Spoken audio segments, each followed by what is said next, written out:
श्रोते हो नमस्कार, मी अंकिता. आपल्या ऑलिम्पिक विशेष पॉडकास्टमध्ये तुम्हा सगळ्यांचं मनापासून स्वागत. श्रोते हो, क्रिकेट असो किंवा हॉकी, सीमेवरचं शत्रुत्व क्रीडांगणापर्यंत कसं येऊन पोचतं याचं उत्तम उदाहरण म्हणजे भारत आणि पाकिस्तान. इतर कुठल्या संघाला पराभूत केल्यानंतर जितका आनंद होत नाही तितका आनंद पाकिस्तानला हरवल्यावर भारतीय क्रीडाप्रेमींना होतो आणि पाकिस्ताननं आपल्याला हरवल्यानंतर होणारं दुःखही भारीच टोकदार असतं. आणि हीच भावना पाकिस्तानमध्येही दिसते. पण शत्रुत्वाच्या या वाळवंटात सहृदयतेचे, खिलाडू वृत्तीचे काही झरे दिसतात आणि मन भारावून जातं. त्यात चढाओढ असते, ईर्ष्या असते, प्रयत्नांची पराकाष्ठा असते, पण कटुता, द्वेष, वैरभावना मात्र दिसत नाही. असंच मैत्र भारताचा भालाफेकपटू नीरज चोप्रा आणि पाकिस्तानचा अरशद नदीम यांच्यात आहे. टोकियो ऑलिम्पिकमध्ये सुवर्णपदकाला गवसणी घातलेल्या नीरज चोप्राला यंदा रौप्य पदकावर समाधान मानावं लागलं आणि तेव्हा 5व्या स्थानावर राहिलेला पाकिस्तानचा अरशद नदीम यानं यंदा सुवर्णपदक पटकावलं. शिवाय ऑलिम्पिक रेकॉर्डही प्रस्थापित केला. ग्रेनाडाच्या अँडरसन पीटर्स यानं कांस्य पदक मिळवलं. सुवर्णपदकाच्या आशेने नीरजकडे पाहत असलेल्या सगळ्या भारतीयांचा थोडा हिरमोड झाला, पण रौप्य पदकाचा आनंदही फटाके वाजवून, मिठाई वाटून साजरा करणाऱ्या त्याच्या आई म्हणतात, नहीं जान तो बहुत खुश है. हमने तो सिल्वर भी गोल्ड करने लग रहा. गोल्ड उसका है, वो भी मारे लड़का जी मेहनत कर ये तो तीनों में बच्चे के खिलाड़ी के खुश है जमा पूरे खुश. आणि ज्यानं पाकिस्तानसाठी पहिलं वैयक्तिक सुवर्णपदक पटकावलं त्या अरशद नदीमच्या आई नीरजबद्दल सांगतात, नहीं बेटा, वो भी मेरे बेटे अरशद नदीम का भी दोस्त भी है और भाई भी है. हार जीत तो अपने किस्मत की होती है और वो भी मेरा बेटा है. इंशाल्लाह ताला कहते होंगे उसनों भी कामयाब करे अल्लाह मियां, उसनों भी मेडल जीतने की तौफीक देगा. किती बोलक्या आहेत या प्रतिक्रिया. श्रोते हो, ऑलिम्पिक, जागतिक अजिंक्यपदक, आशियाई स्पर्धा, राष्ट्रकुल आणि डायमंड लीगमध्ये जगज्जेता ठरलेल्या नीरज चोप्राचं नाव फक्त भारतातच नाही तर जगभरात गाजतंय.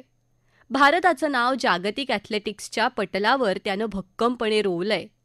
तर दुसरीकडे कालच पाकिस्तानच्या अरशद नदीमनं नीरज चोप्रापेक्षा 3.52 मीटर्स दूर भाला फेकून सुवर्णपदकाला गवसणी घातली आहे.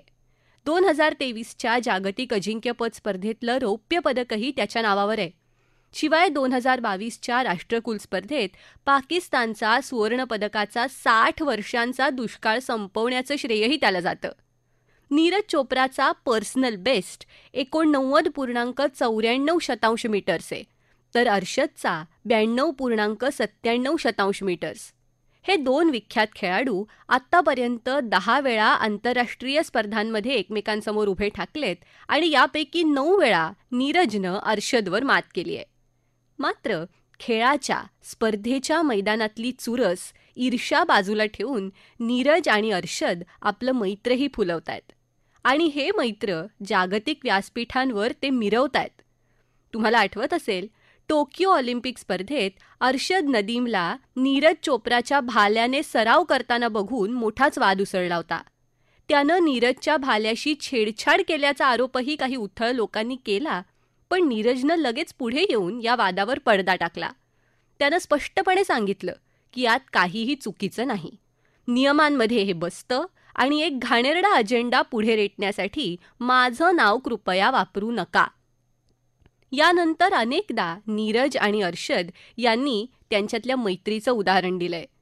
बुडापेस्टला झालेल्या जागतिक अजिंक्यपद स्पर्धेत सुवर्णपदक जिंकलेला नीरज अरशदला फोटोला येण्यासाठी आग्रह करतोय. हे दृश्य आपल्यापैकी अनेकांना आठवत असेल.